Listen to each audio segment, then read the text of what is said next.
Hi everybody, my name is Andriana Rivera, and this presentation is for Anderson University Abnormal Psychology in spring semester of 2024, and today we are going to be talking about autism spectrum disorder, so let's get started. Here's just an overview of everything we're going to go over in this video. We're going to start off with some history, then go over the diagnostic criteria. We're going to talk about the causes, the treatment, and the prognosis for this disorder, and then we are going to end with the biblical perspective. Jumping right into the history of this disorder. So way back, they used some terms that now would be considered very offensive and very rude. But back then, they just weren't aware of everything that was going on in the brain, so those were the terms that they used, and they were using them in medical literature and just in general conversation. So now, over time, our culture has come up with better words to explain what's going on, so we can't use them anymore. But back then, it was just kind of the only thing that they had. The Greek origins of the word autism really just meant that they were disconnected to the world around them, that they were kind of stuck in their own kind of reality. And the only kind of connection they had at this time was schizophrenia. So autism was originally kind of linked to be a childlike form of schizophrenia. Two leading names in the research of autism was Leo Kanner and Hans Asperger. So in 1943, Leo Kanner recounted 11 case studies in a seminal paper, Autistic Disturbances of Affective Contact. He described these children as being born without the ability to make social relationships, and he used the term autism. Just a year later, in 1944, Hans Asperger published his paper in what he described autistic psychopathy. This paper talked about children who had difficulties with nonverbal communication and other social skills. Now, this paper would eventually be considered as important as Kanner's work in developing the concept of autism that we know today, but the main difference is that Asperger's, the children that he was studying, they had primarily difficulties in nonverbal communication and social skills, but not as much in intellectual difficulties. The diagnostic disorder of autism changed quite a bit in all of the DSM revisions. In 1 and 2, it was still under the category of schizophrenia. It was just labeled as childhood type schizophrenia. It wasn't until the DSM-3 that it was put under the category of persuasive developmental disorders. The DSM-3R really honed in on the diagnostic criteria of autism. They divided it into 3 sections, so 3 domains of impairment, which would be the social interaction, communication, and restricted and repetitive behaviors. The DSM-4 just added some more dimension to the different kinds of disorders under persuasive developmental disorder. They added Rett's disorder, Asperger's, and a few others. Getting us caught up to today, the DSM-5, the present version, until they make another one, that is. Now we are taking all the categories that are in persuasive developmental disorder and changing it to, instead of a categorical model, a dimensional model. So we're taking all of these and putting them into one disorder, which we now call autism spectrum disorder. Now we have finally reached the diagnostic criteria for autism spectrum disorder. So before, they had categorized them into 3 different categories: social communication, social interaction, and the repeated patterns of behavior. But they have just made it a bit more concise in the DSM-5 and lumped together social communication and social interaction. So just kind of going over the social communication and social interaction category. So for this one, you do have to have all 3 to be diagnosed with this disorder. So just starting off with the first one, you have deficits in this social and emotional back and forth. This would kind of come into play like having a conversation with another person. They have emotions and you bounce off their emotions with your response, giving other emotions. This would be really hard, if not impossible, for someone who has autism, because it's just really difficult for them to recognize the emotions that are happening and the cues. And on the top of cues, when we have conversation with people, there are a lot of nonverbal things that we don't even realize we're doing. Even just the way that we're talking. If you've ever heard someone say, they're kind of saying it without saying it, we can tell that someone is being sarcastic or someone is doing all these other things by more than just the words they say. People with autism struggle with recognizing that. And this last one kind of just goes along with the other two. If you're having trouble having conversation, having communication with people, you're naturally going to have a lot of trouble just developing and maintaining relationships.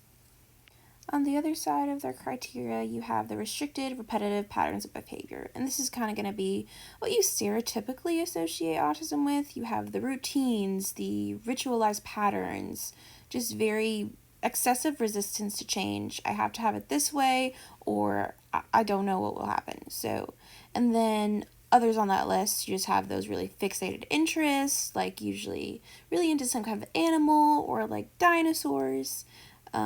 And then also you have just kind of different stems and, really into different kinds of sensory toys or sensory things. And to just quickly touch on the other two, symptoms of autism must be present in early childhood. This is not a disorder that kind of manifests as an adult. It has to show as you're a kid. It can be undiagnosed and found out as an adult, but there are always signs, usually before 2. And then, of course, like with a lot of other disorders, symptoms must limit daily functioning. And then again, because of that dimensionality of autism spectrum disorder, we no longer categorize it like Asperger's disorder and autism. You just specify if it's with or without language impairment or with or without intellectual impairment. We got to interview Macy Lehner, and she is a board-certified behavior analyst. So she gets to work with kids with autism every day. And we just had a great interview talking about the joys and the hardships of working with kids with autism. So, although it can be really frustrating, it is really rewarding knowing that you're going to teach them skills that is ultimately going to help them have a better prognosis in life and just a better overall outcome and quality of life. One thing she would like to emphasize is that if you've met one child with autism, you've met one child with autism. Because it's just a dimensional disorder, every single child is individual and it's different, and you can't slap one title on all these different kids. And in the same way, you can't teach them all the same way. In treatment, you have to focus on their individual needs. Now going on to the big why, what everybody wants to know. Why does autism occur in children? So again, we don't really know, and that's frustrating because we want to try to figure it out so we can try to help. But what we do know is that it is highly based on genetic factors. There's usually recessive genes in families who have autism, and there's also been a lot of research on just like environmental factors that might cause it, although there's a lot of controversy in that, and there's just not a lot of great research that talks about each individual reason and if they actually are causing something or not. Down to treatment. Of course, I couldn't put every single kind of treatment that they use on the slide, but I've highlighted some big ones that get a lot of response. So first of all, to say medications don't really help autism. You can't really take a medication and have it go away, but you can use it to help comorbidity of different kind of disorders like ADHD and sleeplessness and stuff like that. So you can help treat some of the symptoms, but overall medication is not going to help with the core problem. A lot of the treatments are really just behavioral based. We can train parents on how to raise them. There is applied behavioral analysis. This is based on just like operant learning, trying to eliminate bad behaviors and keep good ones, and then also teach new skills. We also have cognitive behavioral therapy, which doesn't really work for youngers, but has shown more success in maybe some older kids with autism, just kind of helping them be self-aware of things and helping them learn skills just by talking through it. And then I also came across pivotal response treatment, which I don't know a whole lot more about than the few sentences I read, but it seems just to be more kind of like ABA, but like more naturalistic and getting that behavior in that environment. So what's the prognosis and life quality like? So autism is a lifelong condition. You can't really heal from it or get better. So the main thing that you do is focus on the symptoms and just try to improve the independence of the individual.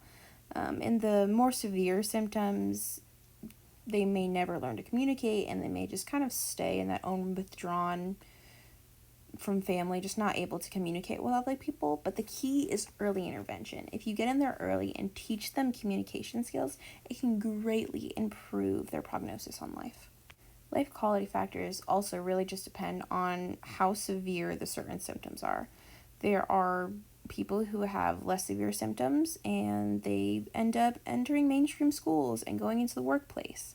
And a lot of them even will stand on public talking about their autism and how that is just has not been able to stop them, and will advocate for others as well. It is something to note that this disorder also takes a really big toll on the caretakers and the family, because they are the ones that are having to help instill a lot of this independence and help support. And it can be not only just hard for the individual, but also for the family around them. So, just a little bit about what the Bible says about mental disorders. It can be tricky because it doesn't say anything specific about any mental disorders, but it does say that He created people intentionally. And He tells us in Leviticus that we're not going to put stumbling blocks in front of people with different kinds of disorders. And in Proverbs, it tells us not only are we not going to stop them, but we are going to help them, and we're going to speak for them if they can't speak for themselves. But the main takeaway I got is that people with disorders are still people. Your personhood is not in relation to what you can do or what you can achieve. Your personhood, you are a person because Jesus Christ made you a person. And there's nothing that can negate that or take that away. We were all created in the image of God. And finally, here is my reference page. Thank you so much for watching my video. Have a great day.